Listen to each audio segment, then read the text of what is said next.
Today on Eye on Northwest Politics, the biggest issues and newsmakers of 2023, including Portland's homeless crisis worsens while Multnomah County struggles to get funds out the door. We have so much money right now. It seems to just keep falling from the sky. We're sitting here like the little kid in the front row going, ooh, ooh, ooh, pick me, pick me. Plus, colleagues, a quorum is not present for the proceeding of the Senate. The Oregon Senate at a 6-week standstill amid a GOP walkout. I'm really hoping that we're going to get people back. It's the tyranny of the majority, and we're just not going to let that stand. And I want you to know that I apologize. Oregon Secretary of State out over ethics concerns and her ties to cannabis company Mota. Only Coin6 is there as the new owners learn the news. Oh no. Oh no, oh no.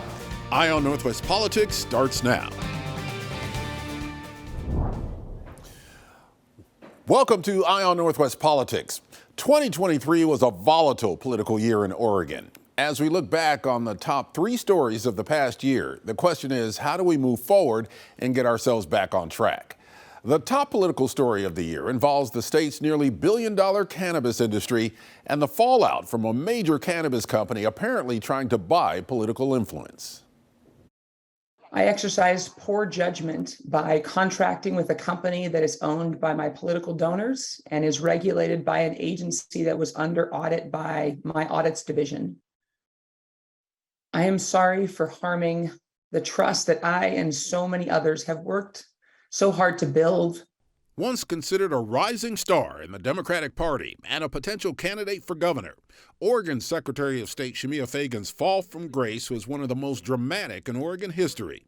Fagan resigned in May after acknowledging that she had a $10,000 a month consulting contract with Mota Cannabis.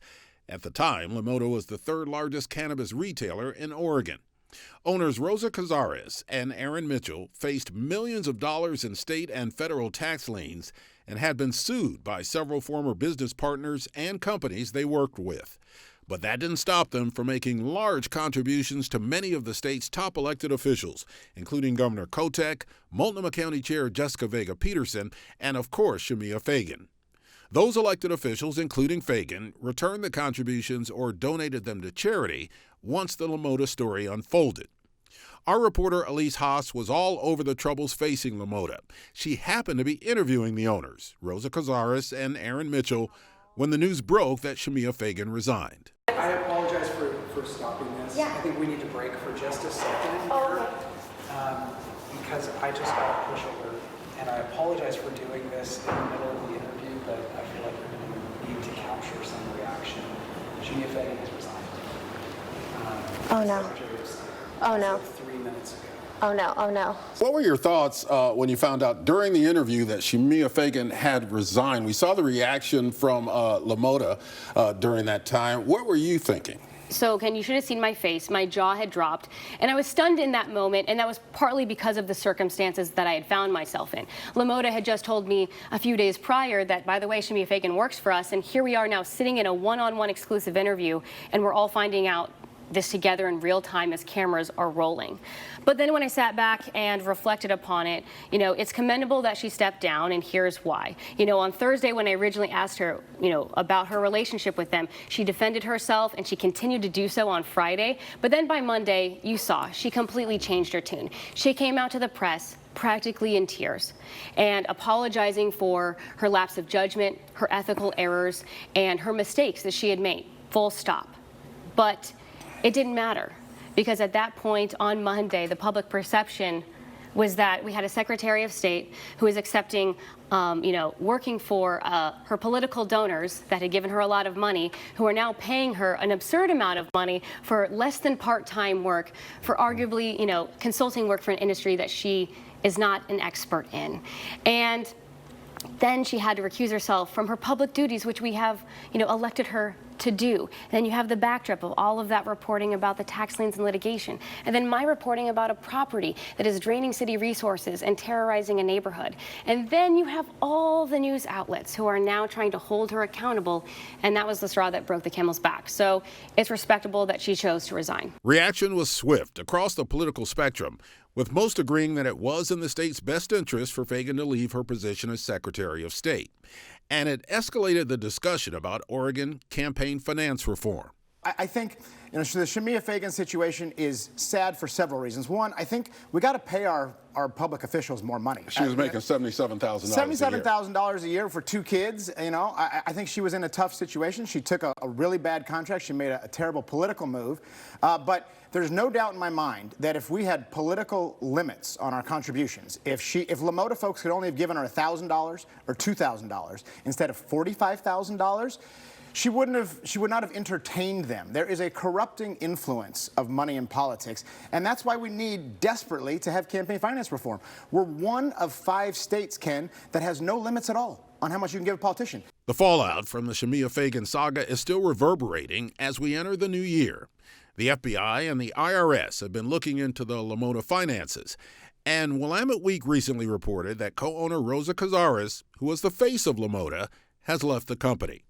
The U.S. Department of Justice is also reportedly looking into Shemia Fagan's tax filings. Former Multnomah County Auditor LaVon Griffin-Valade is the current Secretary of State, but she says she's not running to remain in the position. That means Oregonians will vote for a new Secretary of State in the May primary, and several names have already emerged, including current State Treasurer Tobias Reed and State Senator James Manning, one of the highest-ranking members of the Oregon legislature.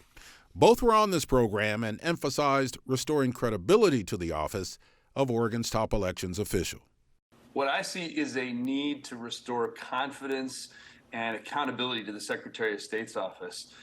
This is an office that is just so essential to everything we do in state government, and I want to make sure that people know their voices and their votes count and are valued, that audits are professionally run, that we have a sense of professionalism and stability in that office. That's what I built at the State Treasury. That's the approach I want to bring to the Secretary of State's office. What are your priorities as Secretary of State if you're elected to that position? So during my time in the U.S. Army, I served as a United States Army Assistant Inspector General. So auditing, I am somewhat of an expert in that area. You had mentioned the auditing that the former Secretary of State went through. I think it's incomplete. But the current Secretary of State has been auditing or doing additional work in that area. I want to work on that and listen to what those findings are. But I think that there is an opportunity for us to improve in that area. More importantly, the transparency that's needed. Since those interviews with Senator Manning and Treasurer Reed, current Secretary of State LaVon Griffin-Valade completed her review of the audit of the Oregon Liquor and Cannabis Commission. She found no issues with the work itself and allowed the audit to stand despite Fagan's relationship with LaMota. Next, in our look back at the year in Oregon politics, a Republican-led walkout in the Oregon Senate put the legislature on hold for 6 weeks and still threatens the political future of 10 Oregon legislators. That's next in our Eye on Northwest Politics Year in Review.